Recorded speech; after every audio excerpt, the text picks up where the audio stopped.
Bapa di surga, kami ingin merenungkan satu kebenaran dari firman Tuhan.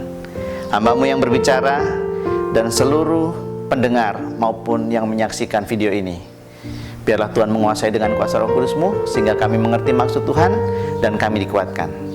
Inilah doa kami Tuhan, di dalam nama Yesus kami berdoa. Amin. Shalom Bapak Ibu Saudara sekalian yang dikasihi dalam Tuhan kita Yesus Kristus.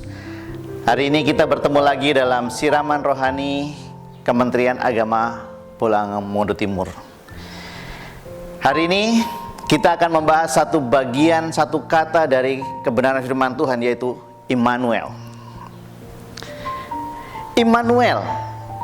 Kata ini muncul pertama kali di dalam Alkitab sekitar 700 tahun sebelum Yesus lahir, yaitu di dalam Yesaya pasal 7 ayat 14. Dia berkata demikian, dan perempuan muda mengandung dan akan melahirkan seorang anak laki-laki, dan ia akan menamakan dia Immanuel.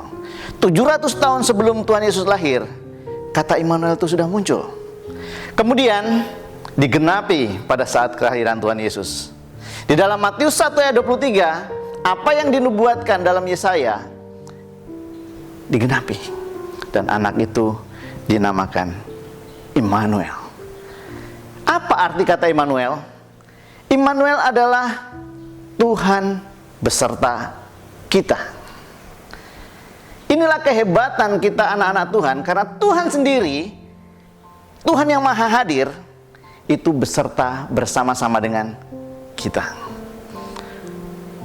Bahkan setelah Tuhan Yesus memberikan perintahnya untuk memberitakan Injil ke seluruh dunia, membaptiskan mereka dan mengajarkan mereka tentang apa yang dikehendaki oleh Tuhan, kemudian dia juga berjanji, aku akan menyertai engkau sampai dengan akhir zaman.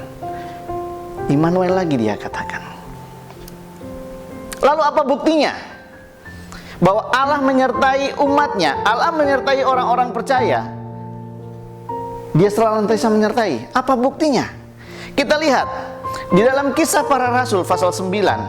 Pada waktu Paulus dengan semangat berkobar-kobar ingin mempersekusi orang-orang percaya pada masa itu, dia dalam perjalanan ke Damsyik, tiba-tiba muncullah cahaya. Dan ada suara yang berkata kepadanya, Saulus, Saulus, mengapa engkau menganiaya aku? Waktu kita merenungkan kata ini, kalimat ini, mengapa Tuhan yang merasa teraniaya, padahal yang dianiaya adalah orang-orang percaya pada waktu itu. Ini menandakan bahwa Allah sendiri membuktikan bahwa dia bersama-sama dengan orang-orang percaya. Jadi kata Immanuel bukanlah sembarangan kata, tetapi kata Immanuel mengandung janji yang dia akan tepati, dia sedang tepati, dan akan selalu terus ditepati. Dan sampai saat ini pun, bagi saya dan saudara sekalian anak-anak Tuhan, Immanuel masih bersama-sama dengan kita. Lalu apa aplikasi buat kita pada masa kini? Di tengah suasana dunia yang tidak menentu ini, Tuhan bilang, jangan takut, karena aku adalah Immanuel. Tuhan sedang bersama-sama dengan kita.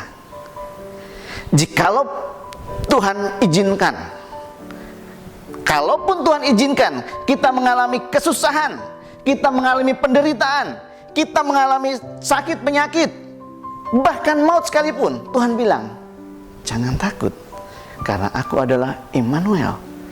Dalam situasi apapun, Tuhan beserta kita.